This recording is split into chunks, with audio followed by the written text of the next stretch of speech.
mudane wasiir iyo golaha wasiirada iyo guddiga isxilqaan gudoomiyahooda iyo guud ahaan marti sharafta kale iyo in kasto qof kasto ka soo qayb galay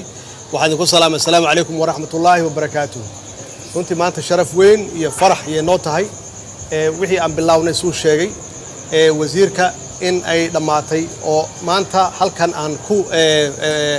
xarig furnay ama aan ku xarig jarnay waxay tusaale u tahay haddii aan shaqaysano oo annagu aan isku tashanno inaan gaari karno meel alla meeshaan rabno waxaa meeshaan hadda tuulada dhaqanka iyo hidaha iyo fanka Soomaaliyeed aan iraahno magaca tuulada maxaa yeelay meeshaan waxaa ku yaal madxafkii maktabadii iyo tiyaatarkii oo intuba ka turjumaysa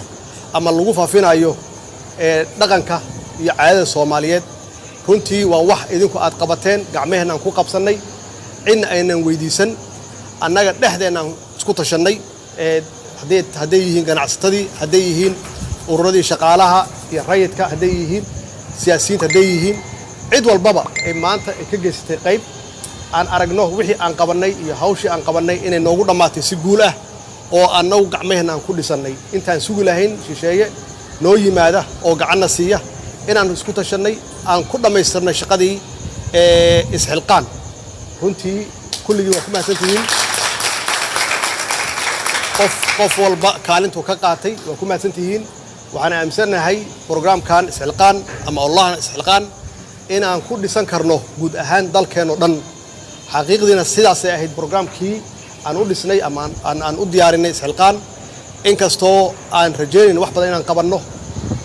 waxaas naga soo dhexgalay COVID-19 cudurkan safmarkaa naga soo galay qorsheen wuxuu ahaa isxilqaan inaan ku dhisno waxyaabo badan iyo meelo badan iyo goobo badan oo duusan inaan ku dhisno laakiin alxamdulillah at least hadda inaan tusnay dadka wixii annaga aan u istaagno oo gacmaheenna aan maaragtay aan ku qabsanno oo aan iska kaashanno oo si wada jir aan uga shaqeyno inaan dhammaystiri karno siday ahayd shalay iyo si ka qurxoonba inaan gaarsiin karno waa mahadsantihiin qof walba hawshuu ka geystay iyo shaqadii iyo kaalintii uu ka geystay insha Allah intaan in ka badanna waa qabanaynaa oo tan waxay noo tahay runtii tijaabo iyo noo tahay tijaabadanna waa ku guulaysanay waxaanan u diyaarsannahay kulli ummadda Soomaaliyeed meel kasta ay joogaan